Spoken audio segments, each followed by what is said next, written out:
திருச்சிற்றம்பலம். தென்னாருடைய சிவனை போற்றி, எந்நாட்டவருக்கும் இறைவா போற்றி. அனைவருக்கும் வணக்கம். நாம் இன்னைக்கு வைகாசி மாத பலன்களை பத்தி பார்க்க போறோம். அதற்கு முன்னாடி நம்மளுடைய சேனலை சப்ஸ்கிரைப் பண்ணிக்கோங்க. இந்த மாதம் என்னென்ன கிரகங்கள் மாறுறாங்க அப்படிங்கறத நம்ம முழுமையாக பார்க்கலாம். இந்த மாதம் பார்த்துட்டீங்கன்னா செவ்வாய் தன்னுடைய சொந்த வீட்டிலே இருக்க போகிறார். ஆட்சி பலம் பெற்று பலமாக இருக்க போகிறார். அடுத்தது புதன் அப்படின்னு சொல்லக்கூடியவர் 15ஆம் தேதிக்கு மேல தன்னுடைய சொந்த வீட்டுக்கு ஆட்சி பலம் பெற்று போக போகிறார். அடுத்தது குரு பகவான் 18ஆம் தேதி உச்சமாகிறார். அதாவது நம்ம குரு பயிற்சி சொல்லுவோம் இல்லைங்களா, அந்த பயிற்சி இந்த மாசம் 18ஆம் தேதி நடக்குது. இப்ப பாருங்க, இந்த மாசம் செவ்வாய் ஆட்சி, புதன் 15ஆம் தேதிக்கு மேல ஆட்சி பெறக்கூடிய காலம், இதெல்லாம் அருமையா இருக்கக்கூடிய காலகட்டங்கள். குருவும் உச்சம். அதே போல இன்னொரு விஷயம் கேட்டீங்கன்னா, புதனும் சுக்கிரனும் பரிவர்த்தனை ஆயிக்கிறாங்க. அதாவது புதனுடைய வீட்டுல சுக்கிரனும் சுக்கிரனுடைய வீட்டில் புதனும் இருக்காங்க. இது சுப கிரகங்கள் பரிவர்த்தனை ஆகுது அப்படின்னா அது மிகப்பெரிய ஒரு ஜாக்பாட், மிகப்பெரிய ஒரு யோகம். இது ஒவ்வொரு ஜாதகத்துக்குமே கண்டிப்பா ஒரு நன்மைகளை கண்டிப்பா கொடுத்தே தீரும். அதுல எந்த மாற்று கருத்துக்கு இடமே இல்லை. அதே போல மாதம் நம்ம சொல்லக்கூடிய பலன்ல இது நடக்கும், இது நடக்காது அப்படிங்கிறத தெளிவா கொடுத்துருக்குறோம். நடக்கின்ற விஷயத்தை நோக்கி மட்டும் உங்களுடைய பயணத்தை வைங்க. இது வராது, இது வேண்டாம் அப்படின்னு சொல்றத விட்டுருங்க. அல்லது இது நடக்கும் அப்படின்னு சொல்றோம் இல்லைங்களா, அதுல மட்டுமே கான்சென்ட்ரேஷன் பண்ணுங்க. மத்த எந்த விஷயத்துல கான்சென்ட்ரேஷன் பண்ண வேண்டாம். ஏன்னா கிரகங்கள் அது தன்னுடைய கடமைகளை சரியாக செய்வாங்க. நம்ம தூங்கிடலாம், கிரகங்கள் தூங்காது. ஒவ்வொரு நொடியும் அவங்க என்னென்ன பண்ணணுமோ அது கரெக்டா ஒரு சின்ன ஒரு விஷயத்த கூட விடாம நமக்கு செஞ்சு கொடுத்துருவாங்க அப்படிங்கறத உண்மை. அது நல்லதாக இருந்தாலும் சரி அல்லது கெட்டதாக இருந்தாலும் சரி. இப்போ இவ்வளவு யோகங்களும் இந்த மாசம் நடக்க போகுது. இந்த கிரக சேர்க்கைகள், கிரக கூட்டணி, அதே போல பரிவர்த்தனை யோகம், இதெல்லாம் இந்த ஜாதகத்துக்கு என்னென்ன பண்ண போகுது அப்படிங்கிறத நாம இப்ப முழுமையாக பார்க்கலாம்.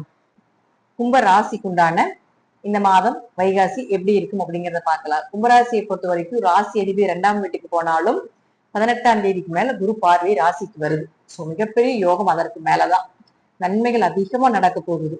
அது மட்டும் இல்லாம சனி பகவானுடைய தாக்கம் கொஞ்சம் கொஞ்சமா குறையிறதுக்கு ஆரம்பமாயிடுச்சு அப்படிங்கிறத நல்லா தெரிஞ்சுக்கலாம். அதே போல 3ஆம் அதிபதியும் 10ஆம் அதிபதியுமான செவ்வாய் தன்னுடைய சொந்த வீட்டுல ஆட்சி பலம் பெறுகிறார். தொழில் பெருக்கம், தொழில் வளர்ச்சி, 3ஆம் இடங்கிறது ஒரு மாற்றங்க. ஒரு தொழில் மாற்றம் பண்றது அல்லது ஒரு தொழில் இடத்தை மாத்தி வேற இடத்துல போய் ஷிஃப்ட் ஆகுறது, இதெல்லாம் சூப்பரா இருக்குது. மாமனார் மாமியார் மூலமாக உதவிகள் கிடைக்கிறதுக்கு உண்டான வாய்ப்புகள், உங்க கூட பிறந்தவர்கள் மூலமாக உதவிகள் கிடைக்கிறதுக்கு உண்டான வாய்ப்புகள் எல்லாமே உண்டு. உங்க முயற்சிகள் எல்லாமே இந்த மாசம் தடை இல்லாம நடக்குங்க. 3ஆம் இடங்கிறது கைப்பகுதி, கை நிறைய பணம் வரக்கூடிய ஒரு அமைப்பு நிச்சயமா உண்டு. எப்படியும் சமாளிச்சிருவீங்க இந்த மாசம். பொருளாதாரத்தை எல்லாம் சரி பண்ணிடலாம். அதே போல குடும்ப தேவைகளையும் பூர்த்தி பண்றதுக்குண்டான ஒரு வாய்ப்புகள், இதெல்லாமே அருமையா இருக்கு. 3ஆம் அதிபதி 3ஆம் வீட்டில் இருந்தால் கடுமையா முயற்சி செய்து ஜெயிச்சு மேல வரக்கூடிய ஒரு அமைப்பு அப்படிங்கிறது நிச்சயமாக உண்டு. அதே போல பாருங்க, உங்களுடைய ராசிக்கு 4 மற்றும் 9ஆம் அதிபதியாக இருக்கக்கூடிய சுக்கிரன் 5ஆம் வீட்டுல இருக்கார். 4 குடையவர் 5ல் இருந்தால் முழுக்க முழுக்க முழுக்க ஆரோக்கியம் நல்லா இருக்கும். ஆரோக்கிய ஸ்தானம் வலுப்பெறுது.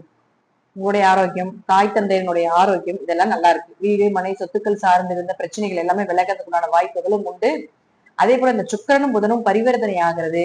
உங்களுடைய குழந்தைகளுடைய ஆரோக்கியம் இதுவும் சூப்பரா இருக்கு. குழந்தைகளுடைய தேவைகளை பூர்த்தி பண்ண போறீங்க. தாய் தந்தையினுடைய தேவைகளை பூர்த்தி பண்ண போறீங்க. கண்டங்கள் விலக போகுது.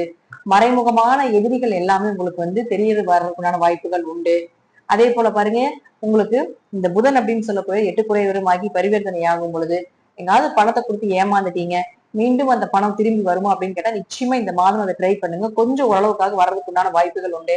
அடமானத்துல இருக்கிற நகை எல்லாம் மீண்டும் எடுத்து வர்றதுக்குண்டான, மீண்டும் உங்க கைக்கு சேர்றதுக்குண்டான ஒரு வாய்ப்பையும் நிச்சயமாக ஏற்படுத்தி கொடுப்பார். புதன் 15ஆம் தேதி வரைக்கும் இங்க இருந்தாலும் 15ஆம் தேதி தன்னுடைய சொந்த வீட்டுக்கு போகும்போது அதிர்ஷ்டம் 15ஆம் தேதிக்கு மேலதான். அப்ப எந்த விஷயங்கள் நீங்க செய்தாலும் 15ஆம் தேதிக்கு மேல நீங்க செய்யும்போது அது பெரும் அளவுக்கு உங்களுக்கு நிச்சயமாக நன்மைகளை கொடுக்கும். அதிர்ஷ்டஸ்தானாதிபதி அதிர்ஷ்டஸ்தானத்திலே இருக்காரு. குலதெய்வத்துடைய அனுகிரகம் நிறைய இருக்கு. அதிர்ஷ்டங்கள் பெருக போகுது. ஷேர் மார்க்கெட், MLM சீட்டு, லாட்ரி, இது போல அதிர்ஷ்டத்தை நம்பி தொழில் இருக்கக்கூடியவர்களுக்கு ஒரு நல்ல மாதமாக இந்த மாதம் இருக்கும் அப்படிங்கிற அமைப்புகளும் உண்டு. கண்டங்கள் விலகிறதுக்கு உண்டான வாய்ப்புகளும் உண்டு. ஆயுள் கொஞ்சம் பெருகிறதுக்கான வாய்ப்புகளும் உண்டு. கெட்ட பெயர், அவமானங்கள் விலகிரும். தலை குனிந்த இடத்துல மீண்டும் தலை நிமிர்ந்து வாழக்கூடிய ஒரு சூழலை நிச்சயமாக இந்த கும்பத்துக்கு இந்த கிரகங்கள் ஏற்படுத்தி கொடுப்பாங்க அப்படிங்கிறதுல மாற்று கருத்து இல்லை. அதே போல சூரியன் 7ஆம் அதிபதியாகி 4ஆம் வீட்டில் நிற்கிறார். கேந்திராதிபதி கேந்திரத்தில் இருப்பது யோகம். 1, 4, 7, 10 கேந்திர ஸ்தானம். கேந்திராதிபதி கேந்திரத்தில் இருந்தால் மிகப்பெரிய யோகம்னு சொல்றோம். அப்ப இதெல்லாம் என்ன பண்ணுன்னு கேட்டீங்கன்னா, மனைவி மூலமாக வருமானம், மனைவி சொத்துக்கள் வர்றது, கணவர் மூலமாக வருமானம், கணவர் சொத்துக்கள் வர்றது, அவர்களுடைய வீடு மனை சொத்துக்கள் சார்ந்த விஷயத்தில் இருந்து சங்கடங்கள், பிரச்சனைகள் இதெல்லாமே விலகிறதுக்கு உண்டான வாய்ப்புகள், பெருமாளுடைய அனுகிரகம் கிடைக்கிறதுக்கு உண்டான வாய்ப்புகள் இதெல்லாம் ஏற்படுத்தி கொடுக்க போகிறார். சோ நம்பிக்கையாக இருக்கலாம். கும்பராசி என்பர்களே இந்த மாதத்தை பயன்படுத்திக் கொள்ளுங்கள். இப்போ உங்க ராசிக்கு இந்த கிரகங்களுடைய மாற்றங்கள் எப்படி இருக்கும் அப்படிங்கறத நம்ம முழுமையா கொடுத்துருக்கிறோம்.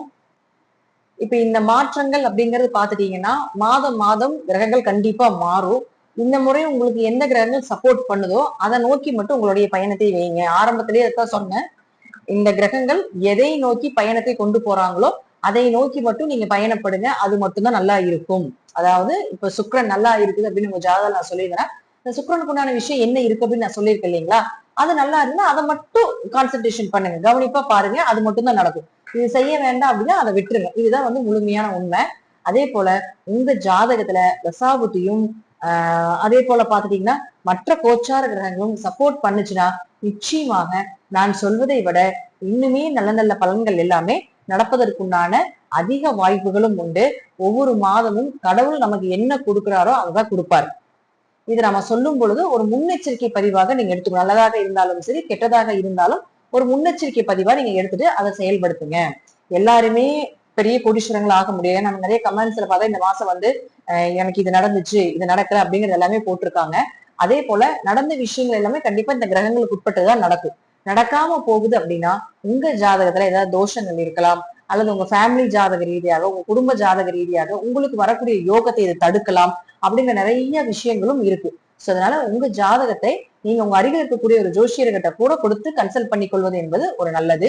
நன்றி. மீண்டும் ஒரு நல்ல பதிவுல சந்திக்கலாம். திருச்சிற்றம்பலம், தில்லையம்பலம், ஸ்ரீ நரசிம்மர் திருவடிகளே சரணம்.